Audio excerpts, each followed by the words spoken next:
جس کو قرآن پڑھنا نہیں آتا اس کو امامت کا کوئی حق نہیں. اگر وہ اس کے باوجود امامت کرتا ہے وہ مجرم ہے.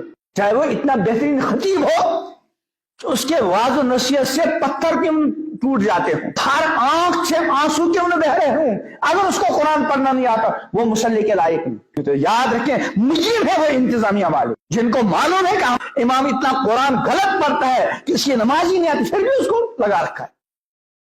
وہ تو بازی امام بھی جا رہے ایسے ہو نہیں, یہ تو مدرسوں کی برکت ہے. اب مسجد میں الحمدللہ صحیح تلفظ کے ساتھ قرآن پڑھنے والے امام مل رہے ہیں, ورنہ اب بھی بہت ساری مسجدیں ایسی ہیں کہ ان کے امام اتنی غلط تلاوت کرتے ہیں کہ وہ نماز ہی نہیں آتی.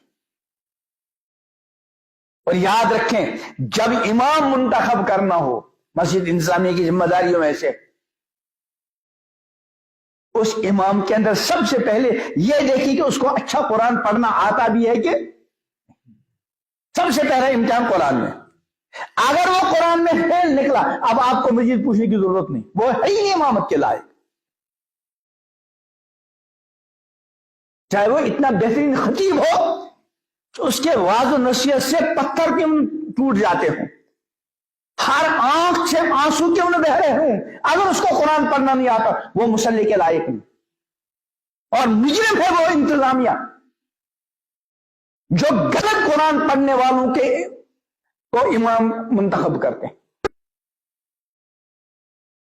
مفتی صاحب کی بات بالکل صحیح ہے. میں خود گاؤں میں رہتا ہوں. میں نے آس پاس کے مسجدوں میں نے دیکھا ہے کہ جو امام حضرات ہیں وہ بالکل جاہل مطلق ہے, ان کا قرآن پاک صحیح نہیں ہوتا ہے.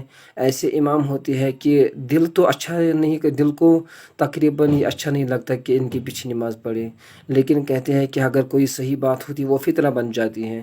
اس لیے جب بھی ہم کسی مسجد میں کوئی بھی بات چھیڑتے ہیں کہ یہ بات غلط ہے, امام تو صحیح نہیں ہے, تو لوگ کہتے ہیں کہ یہ فتنے باز ہیں. تو کسی نے کیا خوب ہی کہا ہے کہ پوز آسن ٹیوٹ اور پوزش نوار رٹت. اس لیے مفتی صاحب کی یہ نصیحت ہمارے لیے بالکل نافع ہے اگر ہم اس پر عمل کریں. انتظامیہ بھی یہ سوچے کہ جو انتظامیہ ہوتے ہیں وہ انتظامیہ اس بات پر غور و فکر